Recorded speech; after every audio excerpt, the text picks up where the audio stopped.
अस्सलामुअलैकुम students, how are you all students. Previously जो हमने चीज़ डिस्कस की थी वो हमारे पास हमने जो चीज़ डिस्कस की थी वो हमने की थी मैन्युफैक्चरिंग ऑफ रॉट आयरन किया था। फिर हम लोगों ने जो है रिएक्शंस डिस्कस किए थे। देन इसके बाद आज हम टॉपिक आ जाते हैं स्टील के टॉपिक पे, पेज नंबर 109 के ऊपर। इसमें हम ये देख लेते हैं कि जो स्टील है वो किस तरह से क्या होता है और इसमें कितनी इसकी क्लासिफिकेशन है। सबसे पहले अगर हम स्टील के बारे में देख लें तो जो स्टील आपके पास है ये आयरन का ही एक अलॉय होता है। ठीक है, स्टील आपके पास क्या है? स्टील आपके पास क्या है? एलॉय होता है। एलॉय का मतलब होता है कि mixture of two metal with some other thing. ठीक है, अब ये क्या है कि इसमें क्या होता है कि इसमें इट कंटेन 0.25 से लेकर 2.5% ऑफ कार्बन है।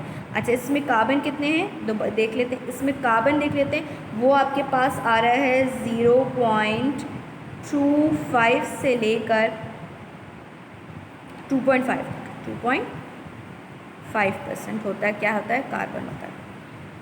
एंड द ट्रेसेस ऑफ, इसके अंदर जो चीज़ें स्टील में डाली जाती हैं वो डाली जाती है, फॉस्फोरस डाला जाता है, सल्फर डाला जाता है, इसके अलावा इसमें डाला जाता है सिलिकॉन डाला जाता है, या इसके अलावा इसमें एज इम्प्योरिटी मैंगनीज डाली जाती है। यानी कि ये आपके पास क्या कहलाती है? इसमें इम्प्योरिटीज डाली या ट्रेसेस कुछ अमाउंट होती है जो स्टील को क्या देती है? स्ट्रेंथ देती है। 0.25 से 2.5% मतलब कार्बन है ये, यानी कि रॉट आयरन। अब रॉट आयरन में इम्प्योरिटीज ट्रेसेस कुछ हो सकते हैं। अगर हम इसकी क्लासिफिकेशन देखें तो स्टील को हम दो हिस्सों में मेनली कैटेगराइज करते हैं। एक प्लेन कार्बन स्टील होता है, दूसरा alloyed steel. Plane carbon steel something else है, बुक में मेंशन नहीं है, मगर जो इसमें हमारे पास स्टील होता है, एलॉयड स्टील होता है, ये दो हिस्सों में बल्कि तीन हिस्सों में इसको हम कैटेगराइज करते हैं। एक एलॉयड स्टील में एक होता है लो स्टील होता है, यहाँ पे एक जगह मेंशन नहीं है। यहाँ पर एक आपके पास आएगा मीडियम कार्बन स्टील आता है, एक आता है हाई एलॉय स्टील आता है। लो कार्बन स्टील पहला वाला है, लो कार्बन स्टील होता है। इसमें कार्बन जो है वो आपके पास कितना होगा, या माइल्ड स्टील जिसको हम कहेंगे, उसमें आपके पास जो कार्बन होगी उसकी परसेंटेज जो आपके पास होने वाली है वो होती है 0.1 से लेकर 0.2 तक जाती है।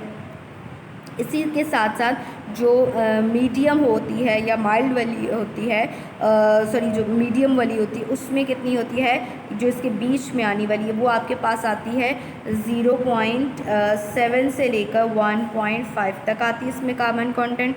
और जो हाई एलॉय स्टील आता है इसमें कार्बन की कंटेंट 0.7 से लेकर आपके पास आती है 1.5%। इसमें क्या मौजूद होता है?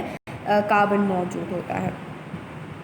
अच्छा, प्लेन कार्बन स्टील में एक समथिंग एल्स है कि हमारी बुक में नहीं है, मगर प्लेन कार्बन स्टील में low carbon, medium carbon and high carbon जैसे बता दिया ऑन द बेसिस, यानी कि हम इनकी क्लासिफिकेशन स्टील की करेंगे on the basis of percentage of carbon. ये बात याद रखिएगा, जिस स्टील की हम बात कर रहे हैं ना इस बुक में, हम उसमें किसकी बात कर रहे हैं? कार्बन की steel on the basis of carbon, यानी कि कार्बन की परसेंटेज पे जो हम क्लासिफिकेशन करेंगे वो हमारे पास होएगी स्टील की क्लासिफिकेशन। ठीक है, सबसे पहले हम ये देख लेते हैं कि माइल्ड स्टील या लो कार्बन स्टील कहलाते हैं। इसमें 0.1% से 0.2% कार्बन होता है। अब देखिए यहाँ पर परसेंटेज जो लिखी हुई है ये एक्चुअली गूगल बेस्ड है और बुक कहती है कि 0.1 से 0.2% कार्बन होती है। इसके अलावा ये जो माइल्ड स्टील होता है, ये लो कार्बन स्टील होता है, ये हैमर्ड करके किसी भी शेप में कन्वर्ट कर दिया जाता है। वर्किंग एबिलिटी अच्छी होती है, मेलिएबल एंड डक्टाइल अच्छा होता है, और also show a poor response to the heat treatment, यानी कि अगर इसमें हीट का ट्रीटमेंट किया जाए तो ये अच्छा पुअर रिस्पॉन्स देता है। इसके अलावा ये नट बोल्ट्स बनाने के लिए, क्या छोटे छोटे बोल्ट्स बनाने के लिए इनमें लो कार्बन स्टील का इस्तेमाल किया जाता है। इसके अलावा अगर हम ये देख लेते हैं कि लो कार्बन स्टील जो है इसकी एप्लीकेशन जैसे मैंने बता दी, नट बोल्ट्स हो गए, स्टील प्लेट्स हो गई, शीट्स हो गई, कंस्ट्रक्शन शिप्स हो गई, इन तमाम में इसका इस्तेमाल किया जाता है। नेक्स्ट हमारे पास आता है मीडियम कार्बन स्टील, या हम कहते हैं इसमें आता है कि इसमें जो कार्बन कंटेंट है 0.2 से लेकर 0.7, मगर गूगल कहती है 0.3 से 0.6% कार्बन होता है।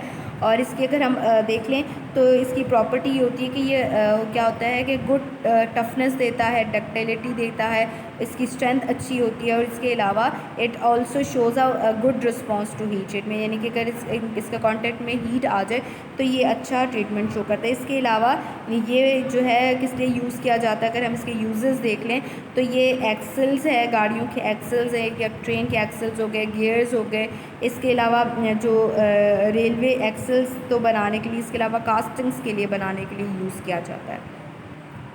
अगर हम हाई कार्बन स्टील को देखें तो जो हाई कार्बन स्टील आपके पास मौजूद है, तो ये जो हाई कार्बन स्टील में कार्बन 0.7 से 1.5% तक होती है।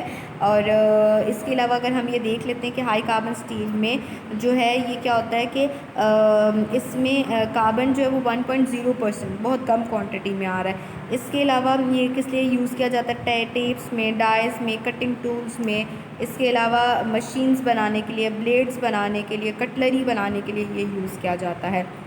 इसके अलावा हमारे पास क्या है कि अगर हम ये देख लें कि हाई क्वालिटी जो स्टील्स होती हैं इनमें जो है cast iron by removing some carbon along with the sulphur and phosphorus and silicon, तो ये हमारे पास हाई कार्बन स्टील बन जाता है। इसके अलावा जो आपके पास इसमें जो सल्फ़र और फॉस्फोरस की क्वांटिटी जो है वो जो अगर ऐड हो तो उससे भी इसकी जो है वो प्रॉपर्टीज़ पे फ़र्क पड़ता है। फॉर एग्जांपल अगर इसमें मैक्सिमम सल्फ़र और फॉस्फोरस 0.04% हो तो इसका मतलब क्या हुआ कि if it ups to 0.025% of sulphur and phosphorus high quality steel बनता है। अगर इसके अंदर 0.04 से लेकर 0.06% तक सल्फ़र एंड फॉस्फोरस है तो ऑर्डिनरी स्टील बनता है।